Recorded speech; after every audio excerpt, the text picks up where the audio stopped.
Alors, mon nom est Stéphane Gauthier, de la ferme Clovis Gauthier Fils Incorporée. Alors, on est producteur d'œufs de consommation et de grandes cultures dans la région montérégienne.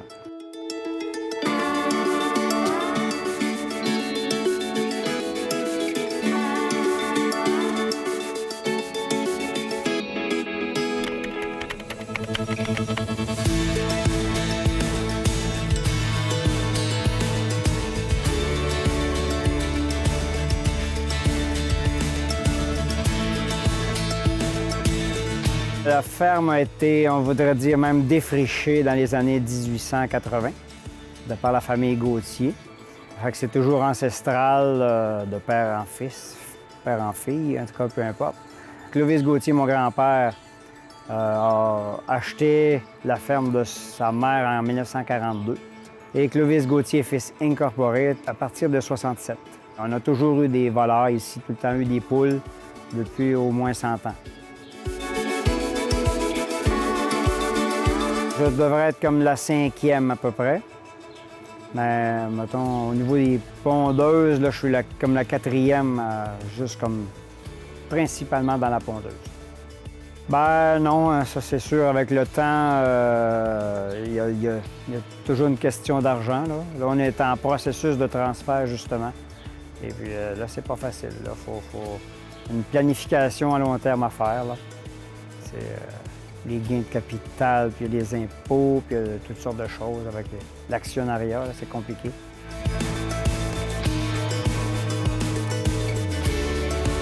Peut-être au niveau recherche, je dirais recherche et développement, on a tout le temps été un petit peu comme une locomotive, peu importe le domaine, que ce soit la culture, dans les champs, que ce soit même au niveau des pondeuses. Habituellement, on était la locomotive. Là, pour les poules, on a décidé un petit peu plus de prendre notre temps, de regarder un peu ce qui se faisait comme nouvelle technologie pour le bien-être animal. Alors, cette année, depuis, je dirais, ça fait 1 an qu'on est en processus de construction, même 1 an et demi avec les autorisations environnementales. Donc, ça fait depuis 3 jours que les poules sont entrées dans le nouveau bâtiment. Alors, des cages aménagées et on a une volière qui va bientôt aussi prendre le relais à partir de décembre prochain. Les anciens bâtiments, la façon dont c'était construit, sont trop petits. On aurait perdu beaucoup trop de place. On n'aurait pas pu optimiser nos quotas de pondeuses.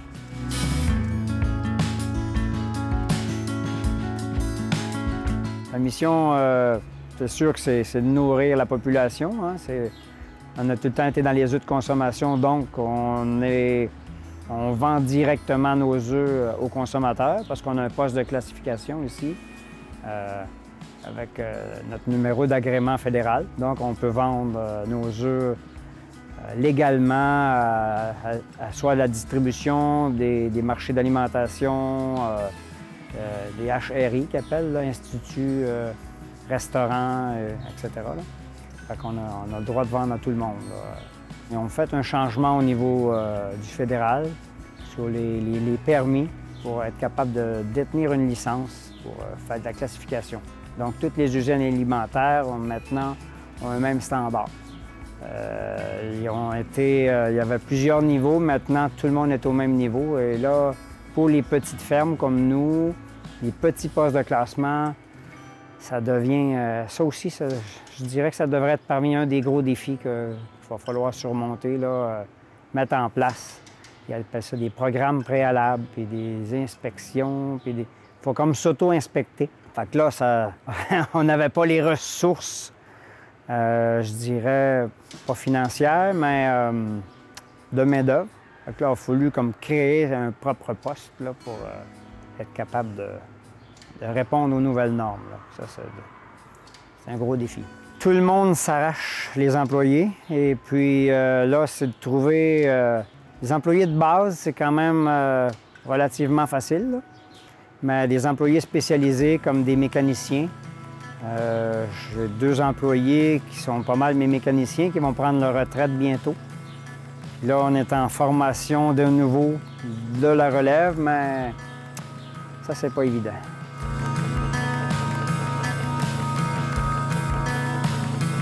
pour le reste, le financement, ça va quand même bien. On a une production sous gestion de l'offre, donc c'est beaucoup plus facile à faire le financement.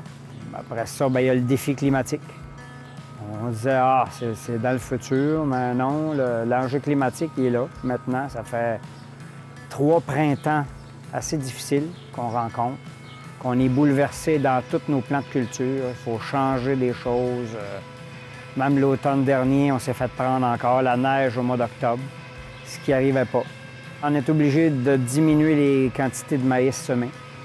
Il faut trouver des cultures alternatives qui ont besoin de moins de journées d'ensoleillement, mettons, que ce soit le sarrasin, le chanvre, le canola, d'autres cultures qui vont pousser plus rapidement, qui vont prendre un peu la place du maïs, puis qui vont être quand même assez rentables.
Nous, au départ, on avait un gîte qu'on a décidé de transformer en agro-touristique. Fait qu'on a une mini-ferme.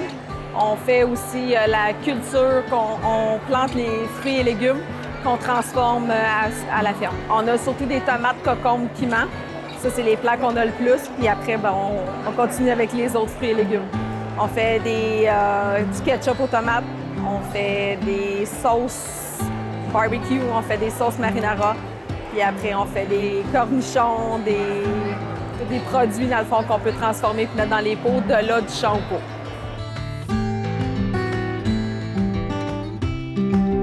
Nous, dans le fond, notre but, c'est d'utiliser aucun pesticide, que ce soit le plus naturel possible.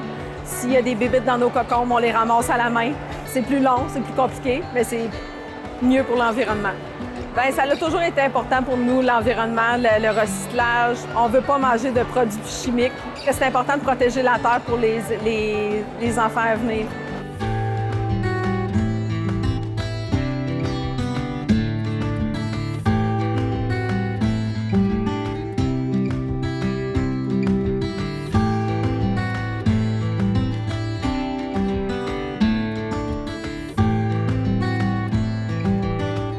Le fait d'avoir mon propre poste de classement, que j'alimente mes animaux avec mes propres grains, terre vivante, qu'on devient un peu un leader au niveau des semis directs. Puis on fait tout le temps des choses qui sortent de l'ordinaire. J'ai mon cousin avec moi qui fait des recherches aussi au niveau international pour trouver des nouvelles techniques, toutes sortes de choses. Que ce soit faire du maïs aux 60 pouces au lieu du 20 pouces. Et mettre des plantes intercalaires pour faire du recyclage d'éléments nutritifs, dont les fertilisants biologiques, dont le fumier.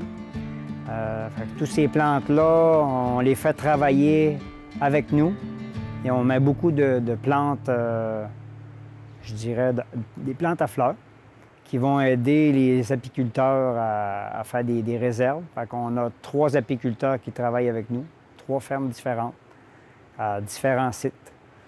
On essaie vraiment de travailler en symbiose avec un peu tout ce qui nous entoure. Il faut être ouvert à la nature de ce qui se passe.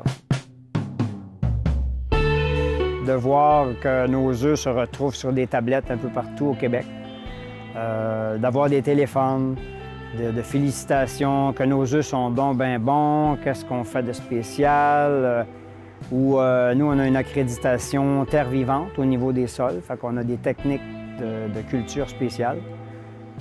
C'est un semis direct, sans travail de sol. Avec les années, on a depuis 20 ans qu'on élabore, je dirais, une relève un peu. On travaille sur cette nouvelle technique-là. On oublie la charrue, on oublie le vibro. Pour nous, c'était, au début, il y a 20 ans, c'était comme une obligation parce qu'on passait un temps infini à ramasser des cailloux. Ici, c'est pas des terres... on est en Montérégie-Est, mais très à l'est. Donc, c'est des terres qui sont beaucoup plus difficiles, beaucoup de roches. Fait qu'on était tanné des rochers. Alors, on a décidé de changer de technique, la laisser en place et puis laisser les vers de terre faire le travail, faire le labour pour nous, à notre place. Fait que le petit ver de terre, lui, contourne la roche, puis avec les années, les roches redescendent dans le sol parce que de la terre, la matière organique remonte en surface par les vers de terre.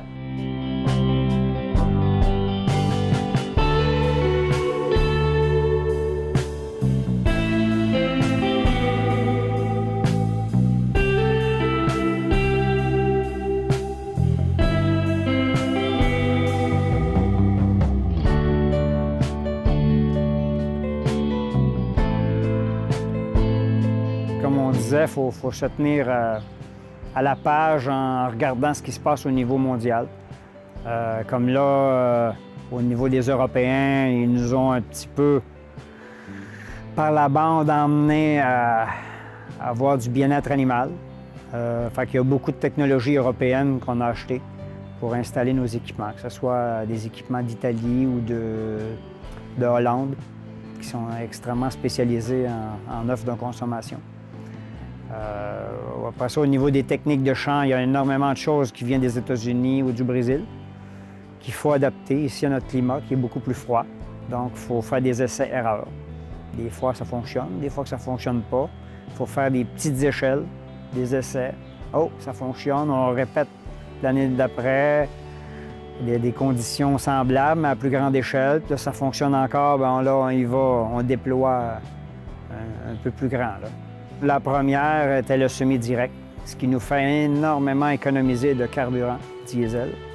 Toute cette machinerie-là qu'on n'a pas besoin d'opérer, donc l'entretien en moins. C'est beaucoup de... Notre budget est plutôt restreint à ce niveau-là. On essaie de faire des bonnes économies. On n'a pas besoin d'avoir des employés de plus. Fait la main-d'œuvre, on réussit quand même à semer 3000 acres avec 4 personnes. Fait que ce qui est quand même pas beaucoup compte tenu de la tâche, là. Mais il s'agit d'avoir beaucoup de plantes différentes pour étaler un peu la récolte et les semis. Fait que ça devient un peu un avantage à ce niveau-là.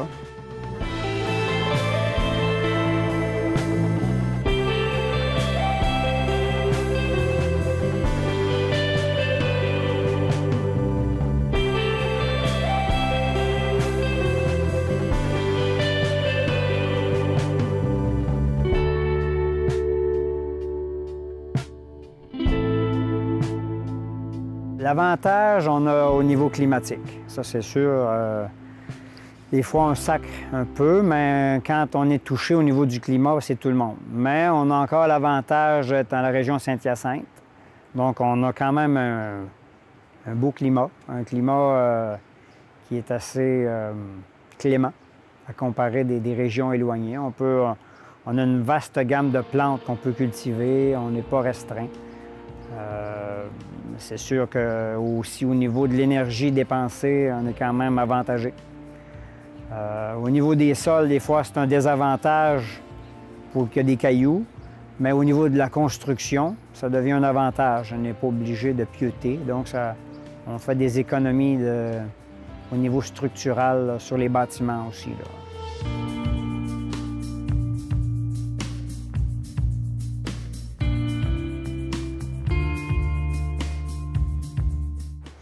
Bien, je dirais que cette année, ça a été tout un défi, là, mettre un nouveau poulailler en place dans des délais que j'ai pris un peu trop serrés. Un petit peu par manque d'expérience, puis peut-être un petit surplus d'optimisme. Je me disais, ah, oui, oui, on va être capable. Finalement, non. On est arrivé très serré à différents niveaux. Alors, ça a été tout un défi. Depuis un an, là, on dort moins bien, puis là, j'ai hâte que la poussière retombe, là.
Je pense que oui, c'est important de savoir s'il n'y a pas de pesticides. Oui. Moi, je trouve ça important parce que ça dégrade les terres, puis ça dégrade les plantes. Pour savoir qu'est-ce que je mange, qu'est-ce que je donne à mes enfants, puis c'est ça. Parce que c'est meilleur pour la santé. Puis je sais que ça, peut-être que des fois, ça pousse moins, là, mais moi, je trouve ça important pour la santé de tous les gens. Puis C'est pas bon pour la génétique, c'est pas bon pour notre santé non plus, mais ça fait un meilleur produit pour les agriculteurs, mais au fond, pour nous, c'est pas bon pour les consommateurs. Bien, pour être sûr que c'est pas des animaux qui ont été boostés à n'importe quel produit, puis qu'ils aient mangé au moins les produits naturels. Là, au moins, on sait ce qu'on mange. Je pense que les pesticides peuvent nous rendre malades. Les cancers aujourd'hui, je pense que ça vient d'avant, là, tu sais, là. Oui, j'ai entendu que c'était pas bon pour la santé, mais je sais vraiment pas comment choisir une bonne viande ou une mauvaise viande.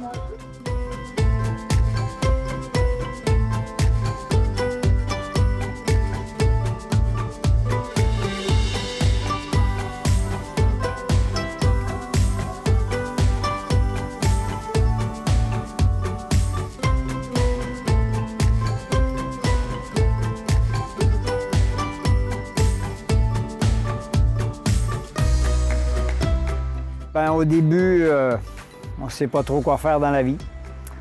On fait des stages, on regarde différentes techniques, on regarde la mécanique, on regarde tout plein de choses. Puis, j'ai toujours aimé les animaux en partant. J'ai suivi mon père, puis c'est quelque chose que j'aime, travailler avec les animaux, travailler, bien, en plus, c'est quelque chose qui...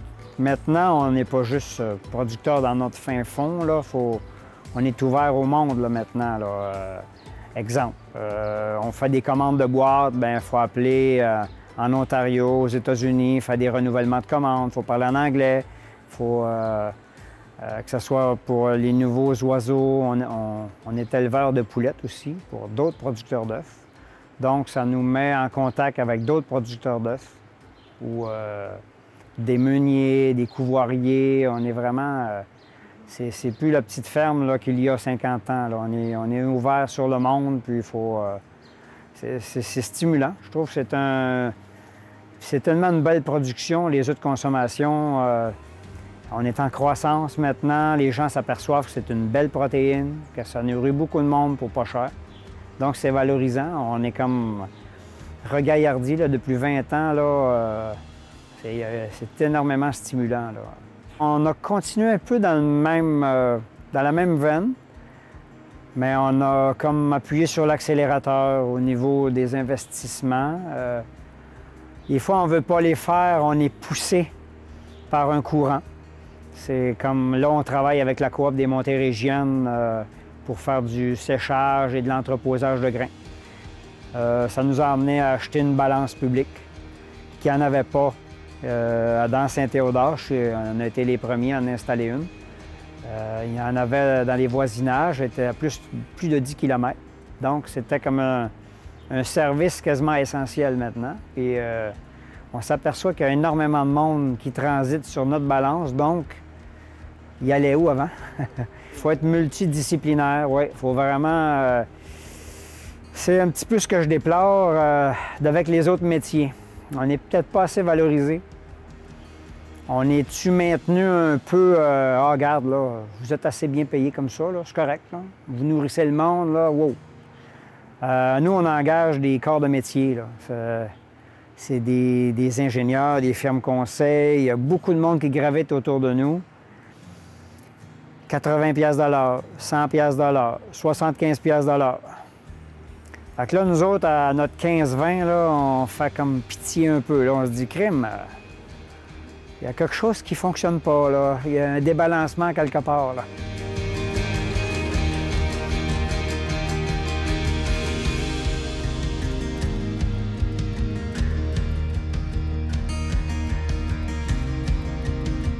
C'est dur de changer.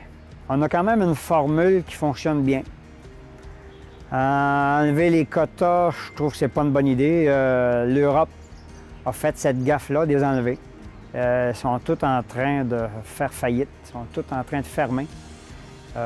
Surtout l'Europe de l'Ouest. L'Europe de l'Est prend le relais parce qu'il y a des coûts de main-d'œuvre beaucoup moins chers. Le climat est différent. Il ne faut pas s'en aller vers ça, c'est sûr. Là. Comme l'Australie, un autre exemple, qui ont aboli les quotas laitiers. Bien, je dirais qu'il n'y a pratiquement plus de producteurs indépendants. C'est tout à peu près intégré avec les grosses laiteries. C'est eux qui contrôlent le prix. Et si ça ne fait pas ton affaire, bien bye-bye. C'est comme... Et où le plaisir là-dedans? Là? Je ne crois pas que ce soit un avenue à envisager. Là.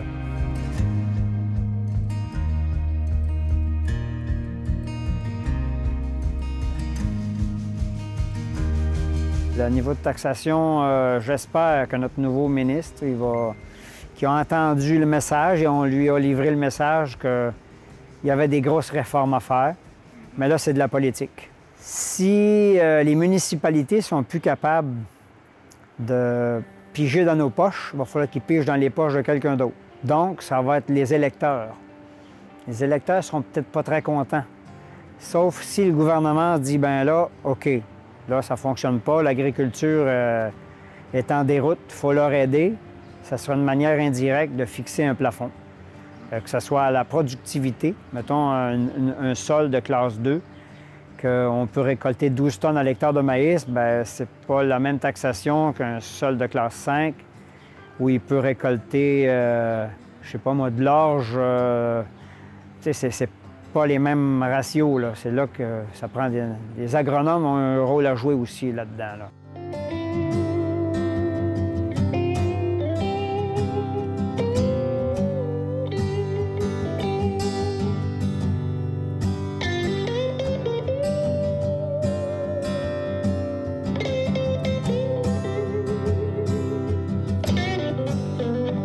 À l'œil, c'est très embêtant. On peut donner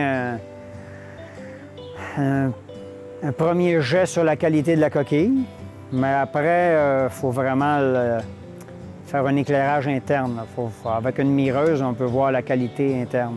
C'est ce qui va déterminer s'il y a un œuf avec une bulle d'air, une tache de sang, une fêlure. C'est là que la gradation se fait. C'est sûr que moi, je suis dans mes œufs, fait que c'est plutôt rare, je vais en manger d'autres à l'extérieur, à moins d'être en vacances. Là. Mais oui, on peut déceler des petites différences. Là. Quand les techniques d'alimentation sont différentes, le goût est différent aussi. Plus on va alimenter la poule avec des ingrédients purs, dont des grains à 100 %, bien, mieux, je trouve que mieux, le goût de l'œuf va s'en ressentir, ça c'est sûr. Si on utilise des farines à base protéines, mettons, de farine de plume ou de viande ou peu importe, puis on introduit ça dans l'alimentation de la poule, bien, vos œufs vont goûter le bacon un peu, ils vont avoir un petit arrière-goût. Je crois que l'industrie s'est adaptée maintenant. Ça change. Il y a des ingrédients qui ne sont plus utilisés maintenant, heureusement. C'est tout à l'honneur de l'industrie de maintenir une qualité uniforme d'un producteur à l'autre. Ça aide.